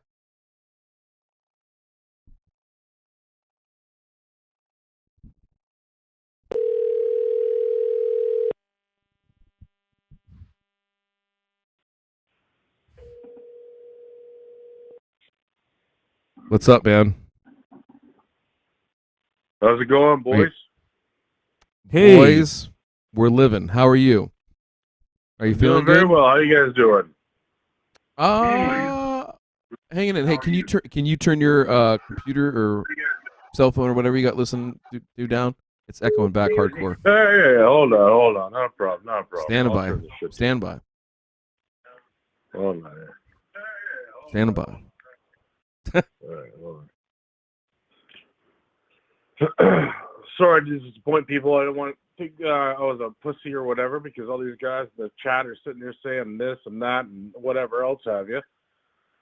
But in any event, sorry, I'm going to turn my phone here so I can hear you guys. Got to turn down the TV. But I just really want to say something really quick, and hopefully shut up. Hold on. You know what? I'm sorry, guys. I'm sorry. Let me turn on my TV a little bit. What are you watching Is that tonight? good? Or is that... Yeah, we can hear you. What are you watching on TV tonight? I'm watching you guys right now, man. On television? Well, YouTube can be streamed on TV. Yes. Yeah. Did you know that? I figured it out. It's the only way to make my cock look big is to put me on a 60-inch. You're on a 55 right now, to be honest with you. Yeah, that's not big enough, Justin. We'll work on it. Someday I'm going to take up the whole screen. All right. What's your question? So much. What's your question? It's not really a question. It's a comment, to be quite honest with you, man. All right. Probably about, I don't know, a month, maybe a month and a half ago, I called in and I was asking general questions. And I'm watching the show on YouTube right now, and the gentleman on the bottom, he wasn't here, but the two gentlemen on the top were. And I called in and I wanted to ask some questions. And this one guy that sucks on his vape all day long, he really got pissed off at me for whatever reasons. It is what it is. His decision. Call me a Karen. Call me this. Call me a cocksucker, and all these type of things, which is fine. It's his opinion. But okay. I was calling in for some general questions, and I really felt attacked. And I just wanted to figure out I had some general questions with the lawn and everything else, and I wasn't too happy about it. Now, I'm 45 years old, got a couple kids, so I play my phone, Addie, Brooklyn, whatever you want to call it. And I was pretty upset because for a person like me, you can hear me out for a minute, but, for a person like me that's trying to improve his lawn and trying to get, listen to the experts, because I follow Alan, I follow Ryan, I follow whatever, and I follow you guys, and I watch all the time. But it's pretty upsetting when you have this guy sitting there calling me a fucking Karen, like I'm some degenerate that doesn't know what he's talking about. But it's just not fair. It's not right, and it's just very unacceptable. And well, I don't want to say that because I don't want to sound like a Karen, but I was just pretty pissed fucking off, to be honest with you. Besides that, that's all I really want to say. I find your show interesting. I enjoy it, but I was really mad. I was really upset, and I didn't want to blow up on you guys because I know you guys on the top, you guys on the top, and all three of you guys are are really good guys, and I'm not going to yell and scream at you guys, but the other guy I'm pretty pissed off at. Okay, so a couple of things. I appreciate you calling in. I really do. I think let's do two parts here. Let's unpack what you said, and then I'd really sincerely and no bullshit, 100%. I want to answer your questions. So if you have grass-related questions, please hold on to those for a second, and let's talk about those in 1 second. I think the issue that Matt that got upset about was, the way that you came across. And listen, I'm not here to criticize. I'm calling him like I see him because we talk to a bunch of people every week. We talk, and so in the chat, hey, can I call in? Can I call in? Can I call in? If there's a question that you have, sometimes the best thing to do is just go ahead and throw it in the chat. And if we see it, we catch it. And Jay Pink, our producer, is really good about jumping in there and saying, hey, so and so asked a question. Make sure you get to that. And so I would say that if you have a question, do that. So I think maybe the firing off in the chat and everything like that, probably tweaked him a little bit. The other part too is I remember that call, and when you came on, you're like, hey, I really wish you guys, and I'm paraphrasing too because I think how that conversation went was part of it was, hey, I want you guys to get to the point. I want you guys to kind of like, not dumb it down. I don't think you use those words, but I think like sort of shrink it down and do it this way or do it that way. And I think that's what Matt took umbrage with was like, hey, listen, here's how we do the show. And the show's, in a call-in format like this or a long form, where we do an interview with a guest, like on our Thirsty Thursday show, or we talk about the news on our Burn and Return on our weekly other podcasts that we have, and it's just different. Like we're dudes that inherently need to use long form because we're long-winded. We like to hear ourselves talk, and it's just the way that we think. We have trouble like editing ourselves on the fly. So all I'm going to say there is, yeah, he got pissed off, and I'm not going to apologize for him because he's his own person, and if he would apologize, then he would do it. He's not here right now. He can't do it. Maybe he will in the future. I don't know, but I'm just going to say that I think what set him off was more about coming on and saying, hey, don't tell me how to do what we do. This is how we do it, kind of thing. So all that said, I get where you're coming from. I really do, but at the same time, like the way that we do this, okay, the way that we do this is you ask a question and we'll give you the best answer we can. Sometimes it's short, sometimes it's long. Sometimes you got to wade through hours and hours of our shit to hear something that, oh, wait, that interests me. And that's just the way it is. We don't, unfortunately, we don't make, cutesy-footsy videos like Alan and some other guys do. That's not who we are, unfortunately. We sit here and jabber on about the littlest of minutiae details and talk about all the little things that could happen, might happen, maybe even won't ever happen, but we do it. So all that said, I want to help you. You seem like a decent enough guy, and you're persistent, and I appreciate that. So let's talk grass for a minute. Let's put all that stuff behind us. Let's just talk grass. How can we help you this evening?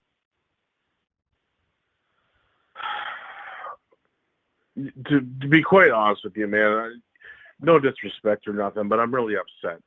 And the only reason why I'm saying that is because I thought, and I followed this channel probably about, like I said, Brian was on here, and I thought maybe, shut the fuck up, you lawn warrior.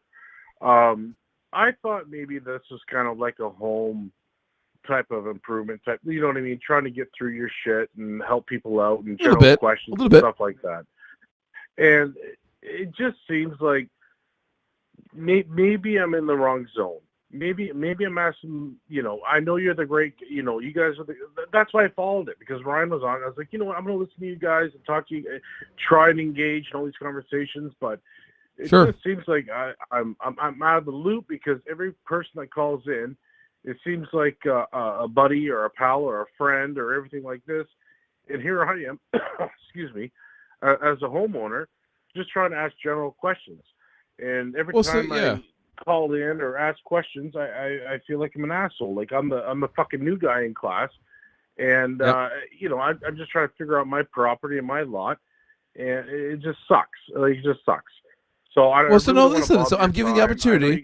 No. Better than whatever, but no. Listen, I'm giving the opportunity. You gotta think, Justin. Hold on a second. This show has been premised on a little more of an advanced format.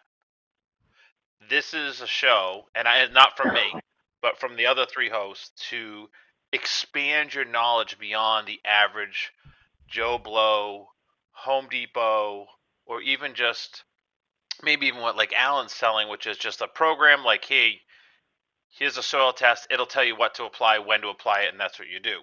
People want to know the why, to no pun intended, as to what things are, what the chemicals are, what the breakdown is, and you have three of the best that are in it that can actually get you there.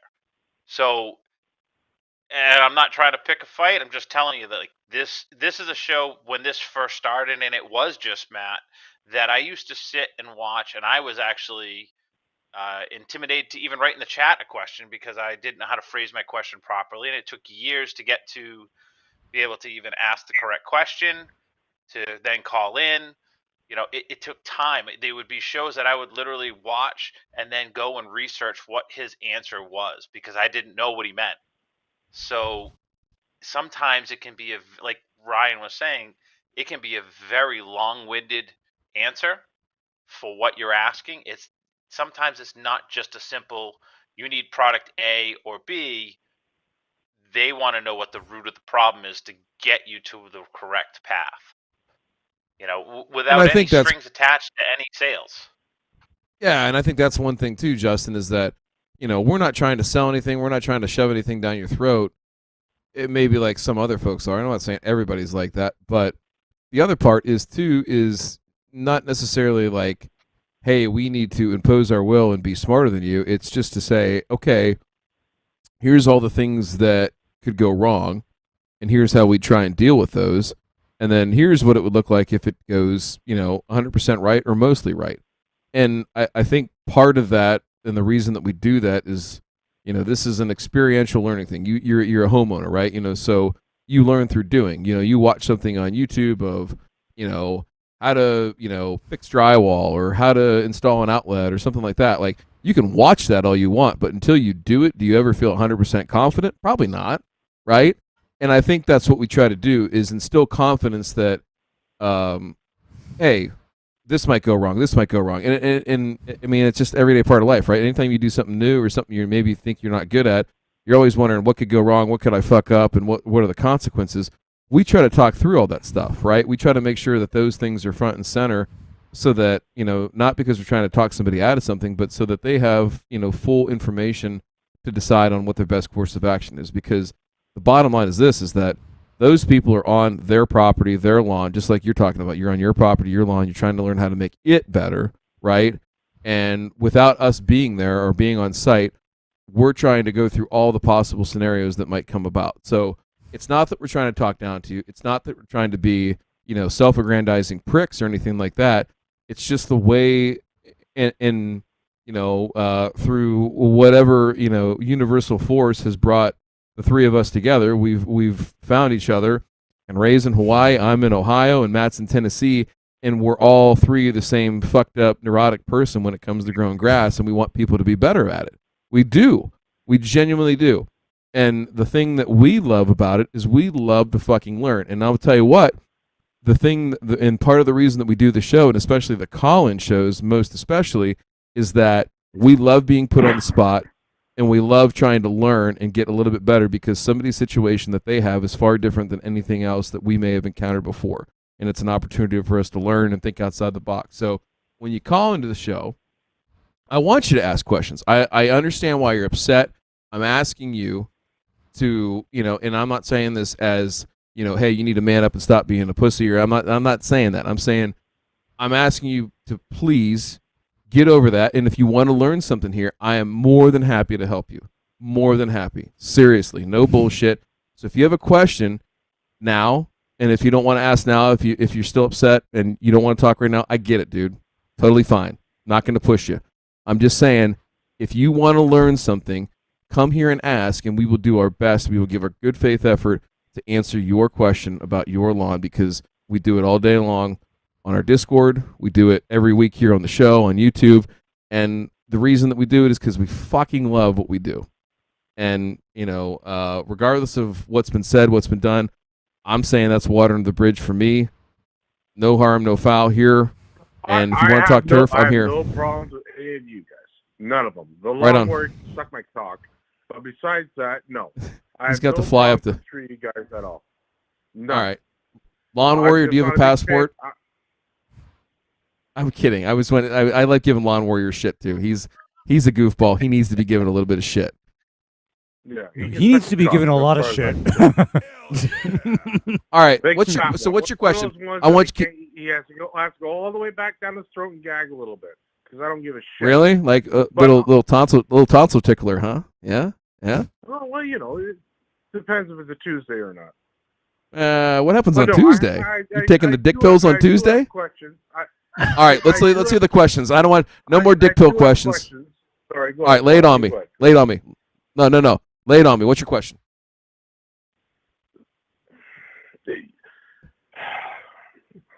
You gotta have one. one. This is the fucking problem, because I want to ask questions. I look like a fucking cocksucker on here. That I want to ask general just ask it. Because I'm just you know what I mean? Just ask the question. Just ask the question. And all right, you know what? I'm sorry. I apologize. No sorry needed. Just ask the question. Don't worry about it, because for me, what my best advice to people is ignore what's going on in the chat and focus. Okay. Yeah, seriously. Focus. I mean, well, all right. that is, so that is, listen, it's late October in Canada. Like, what's your and we only have one other person that we know and deal with. Chaley. Michael and Looney. Chaley. Oh yeah, Actually, Looney and Looney. Looney. Yeah, we got a couple and, people. and there's another guy on the Discord that is in Canada called C. Finden. He pops up here and there. He's in Canada too. Okay. Yeah. All right, so we got Canadian some basis. We got some basis for Canada. I know it's challenging up there because some of the products that we talk about aren't available for purchase and things like that, particularly like the pesticides and things of that. So what's the biggest issue right now up there in Canada for you right now, lawn-wise? Lawn-wise for me, man, I'm just really curious. So when you cut your grass at this time of the year, do you bring it down short or you keep it high? Now, I just saw something here with Ryan there not so long ago. I'm a really huge big fan of Ryan, and I'm just wondering, in any event, do you cut your grass short? Like how short? I have rye. Like what is it? 70% ryegrass, perennial ryegrass, and 30% fescue. That's the best I got up here, unless you're gonna start mixing your own. But in any event, I was wondering how far do you cut your grass before wintertime comes? I put on some spray from I don't know if you guys know this. I really do, Costco, but I laid her down. She's the fucking greenest lot in the block. Like it's all about dominating your other people or whatever in the neighborhood. But I was just wondering because I want to make sure she pops back come the springtime. How, do you cut her down to 2? Do you cut her down to 1? Do you cut her down to 3 1/4? I just don't know.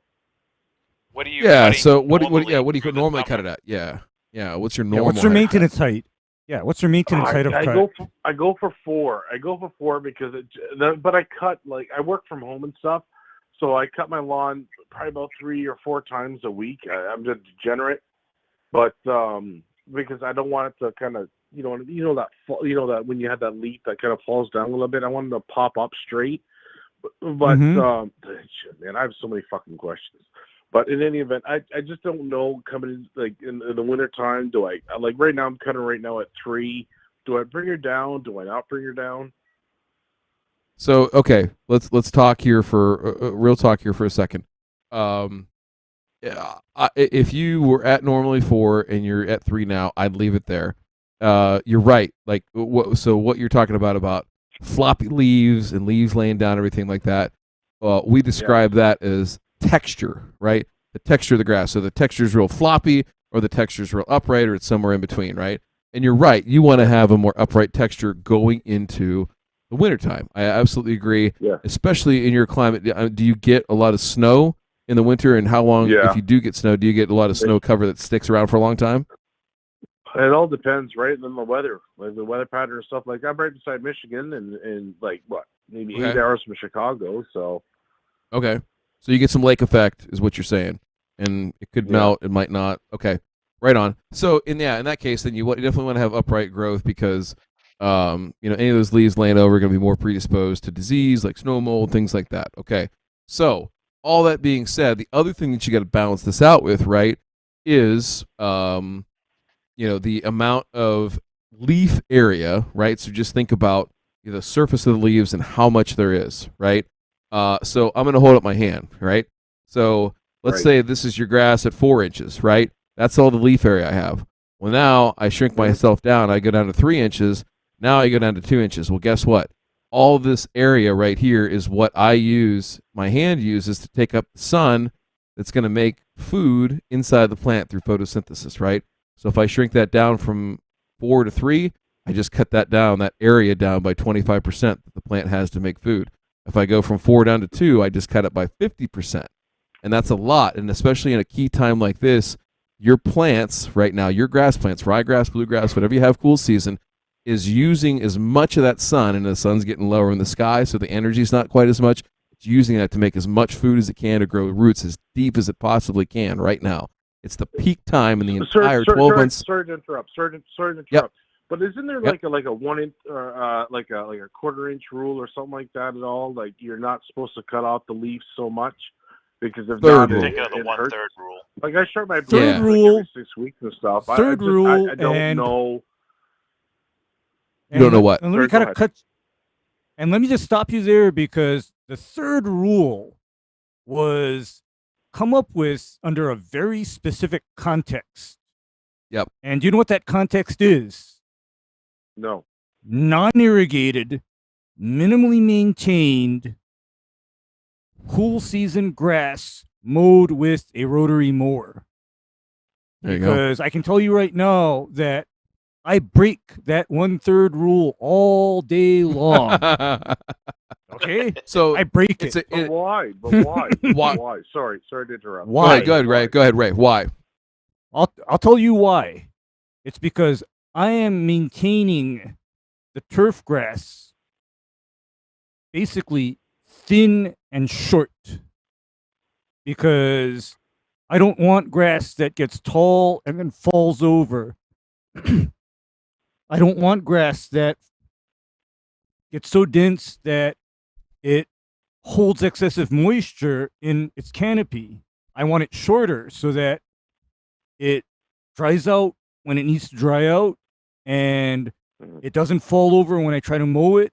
And so it's just kind of like one of those things where I know that's what people say, but I also understand the context of where that's developed in that do not take off more than 1/3. That was come up with to minimize damage to the grass from rotary mowing it under a non-irrigated situation. Yeah. You know, So Yeah, that that's all- 1/3 that's rule, all I it's guess Justin. for. that's a good question. Are you irrigated, Justin?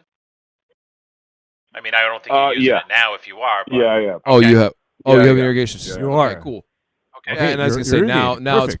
Perfect. now it's probably not as big of a deal, but yeah. So Right. in this sense, right? The 1/3 rule. So you work from home. How often are you able to mow the grass? Like in terms of like an 3 times a actual real week. schedule? Oh, geez, Two, I just, one? I just got the grass today, man. Every 1 to 3 days. 1 to 3. Oh, shit. Well, yeah, around there. Then you're never gonna violate the 1/3 rule. I mean, it would be a special circumstance for you to like break your leg or something like that and not be able to get out there and mow. I mean, 1 to 3 days is a very, very, very tight mowing schedule. So don't worry about that piece. And even then, if you violate that in some way, right? It's something that you don't need to worry about. Long-term effects. It would be when you mow the grass down so low that you're scalping it, right, or something like that. Particularly in a very environmentally challenging time. So, all that said, I think if you went from 4, you're down to 3 now. You're in a good spot. I think texture is important. Things that you can do. How big is your lawn, real quick? Like roughly, like square footage or? Oh, it's. You ever drove into a neighborhood and the next neighbor is beside the next neighbor and you fart and the next person can smell it? That's where I'm at, man. Like it's very small. Like it's not very that small. very big Well, that's at good. all. It's okay. Then that's good. Easy. So That's okay. then what I would say is this, Justin, is don't worry about mowing so much as the texture management piece. You want that stuff to stand up right. If you want to do something that will really, really help, even at 3 inches, right? If you still have some of those floppy blades, go out before you mow the next time and rake your grass, right? And stand it back up. We call it in the golf industry fluffing the grass, right? In the porn industry, that's a whole other meaning, but that's neither here nor there. But I think fluffing your grass. I call it grooming. I call it grooming. Well, Okay, that's and then- again. One It's a whole industry other call it thing. grooming, that's a whole different thing. I was saying if you're in That- Hollywood, that's that's a whole a- other meaning, man. That's another in Hollywood and in Harvey Weinstein. common Harvey Weinstein politics. wants to be your lawn boy. That's an entirely different thing. But hey, I think of grooming as mechanically standing up the grass before you actually go out to mow it, and that's what I have on my mower right now is an actual groomer. And what the groomer does is it spins at high speed and it makes the grass stand up before the mower blades so that I can cut it off more evenly. So, but if you do have an issue with your grass falling over, that right there is my sign probably that it's being kept on the taller side of what it should be. Yeah, it's high. Now, It's a little Justin, bit high. is it shady? Are you shady or full sun? In the front, I get a pretty good. I get sun in the front, but I live, like I said, like I live between these two homes, like like a fart and a sniff, right? So the shade, the sun comes from the back, and then the front, it gets shade like a little in a certain areas, so it's really hard to grow stuff back there. I water, I seed it, I dirt it, I whatever I can in the back. You know what I mean? I throw iron, everything. But it always looks fluffy in the back, like kind of like it's not, man. You're looking at like 40 feet, maybe 50 feet tops, but it looks fluffy. But it's so not that's why I cut her down. Justin, don't worry about the size of what your property is. So I have a very small backyard, and I have to maintain that at a very short height because it is extremely shady.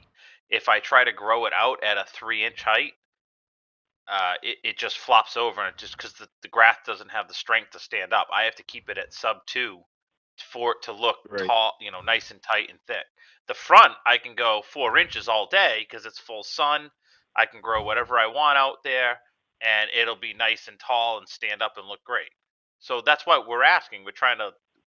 Sometimes you may not be able to mow at 4 inches or 3 inches everywhere. You may have to actually cut the back at one height. You may have to cut the front at one height to get the desired look that you're looking for. That's why we're asking these questions. No. So So the one thing I really like, and maybe it's just a hook or something, and I'm sorry for taking up so much fucking time. I apologize. But should I hang up or should I leave? No, I don't. don't know. Keep going. Keep going. Ask away. Ask away. Okay. Thank you for giving me some time. I appreciate it. I like the stripes. I like the lines. You know what I mean? Like, it's just something about me when the neighbors walk by your house. And in this past summer, I don't know how many people said, Justin, Jesus fucking Christ. Sorry for swearing, but it looks so good. I had the lines striped down each side. I make sure there's nothing. Everything looks proper and clean, and the neighbors love it. But I don't understand. Like, so how are you supposed to cut the front? Let's say, I don't know, 3 inches, and then the back at 4 because the depth, because it looks like it's flopping in the back. Like the front looks great, but if I walk back there, with my 2 little feet, and I look back, I'm like, God, gee, it looks so floppy. Is there anything that I can do? The back looks floppy. You gotta cut shorter. You gotta cut shorter, and you know what? If you are irrigated, and if you're committed to otherwise maintaining the lawn, there is no darn good reason to keep grass at 4 inches tall. Okay? There's no good reason for it. 4 inches tall is a meme. Even if I cut it like maybe once every other day. Even if you cut it once every other day, I'm literally going to tell you, please stop keeping your grass so high. Justin, Please did you don't. have any issues with fungus this year? No, diseases? None. No disease at You're all. fortunate. All right, that's You're good. fortunate. No. The lawn's great. So this past summer, I dropped her down. I dropped her right down. I have a rotary mower, and I don't. Anyways, I dropped her down to about an inch, and I carved the snot out of it. I have so many freaking questions, man. I just don't want to take up all you guys' time, man. I know it's probably people want to call. There's always a chance to ask again, so you can get a few in. But okay, so I'll ask a couple more questions, and you know what? I appreciate this, man. I really do. So I'll ask 2 more questions, and I'll get off the line, have 1 more beer, and call it a night. But this past summer, I dropped her down. I dropped the rotary mower down all the way down, dried it down to an inch. And it looked like horrible. It had so much thatch in it, man. Like, I was driving me nuts. And I was like, every time I take my hand, I push it against the grass, all I could see was thatch. So I said, fuck it. I'm going to go ahead. I'm going to drop her down the lowest I can go. And I thought maybe, I had this lime green shit all over the place. Like, what the hell's that guy's name off the other channel that he's renovating his lawn? Connor? on YouTube. Connor. And he was doing the same Connor thing. Ward. And yeah, I like that guy. And he dropped these. He did a whole renovation this summer, but he still came back. And I thought, you know what? I'm gonna do the same fucking thing he did. I want to drop it down. I'm gonna rake it out. I got a dethatcher rake and everything else because my property is not that big. And I'm gonna try and dethatch or whatever. And 6 weeks later, it's the same freaking shit that I'm dealing with right now. It's driving me nuts. I want that same consistent, nice, dark, thick green look all the way through with some stripes. Is there anything that you would recommend to get rid of that lime green shit out of the lawn, like in certain spots? Like there's east drops on the one side of the house that come out on the neighbor. I wish I could send you pictures, but I don't know how to, and I'm sorry. But well, that I would just be wish there was either a way. A, joining the Dirty Deeds Discord, or the free one is the Lawn Forum Discord. You can go to that free, Yeah. Justin, and we're in it. You can tag us. There's a lot of other people that can help you, and you can take pictures. And this is no bullshit. Like, you can go in there and, hey, I need help with this. How do I get rid of it? And they'll identify it for you. There's a lot of guys that'll help you. Yes. All right, I And appreciate Seriously, that. so If you can go put it on the to- chat or okay, yeah, I see it. Yeah. We'll put it on there. Up. You need to get on there, Justin, because I think a lot of your questions, as you not only ask, but as you also sit and watch and consume a lot of the content there, a lot of your stuff will be answered, or you'll find a better question to ask. And I'm not saying that you asked poor questions tonight, but asking better questions gets you closer and closer and closer to the answer that you ultimately want, and you only do that by learning and consuming information from people that have experienced it, right, and have that confidence to go about and do it. So seriously, I'm just gonna say this. Hey, listen, thanks for calling. Bygones be bygones. I'm sorry for taking so much time. I know you have a busy day. No. Don't listen. Don't be sorry. Call back in, please. We'll throw this up in the Discord. If you want to get on this Discord here that has some of the folks on it from that you hear on the show from time to time, and us, Matt, Ray, and myself, go to www.patreon.com/burn return. We'll throw that up in the chat too. You can check that as well. But seriously, thanks for calling in. And do it again. If you have a question, just call in and ask the question, and let's talk, and we'll take it from there. That's all we can do, right? Man, I appreciate Till next time, your Justin. time. Thank you very much. Thank you. Cheers, my friend. All right. Time's up. It's over. All right. With that, we're gonna end the show. It's 11 o'clock. We'll do a quick after show here with Lushy, and we'll move along. What a night, right? What a night, Ray, Lushy. Thanks for being here. Everybody else, if you remember, come on over, check us out. We'll have the link up for the after show, which is adult talk and adult talk only, about some of our favorite videos, happenings, things that are going on in the turf industry right now, in an unfiltered and completely unsafe space. If you're not a member, you can go check that out at the link that I just mentioned, www.patreon.com/burn-return. For the price of less than a gallon of gas, you can get in. For more than that, well, there's a lot more cool stuff you can do too, but check it out. Jump in there right now, and we will see you all on the next one.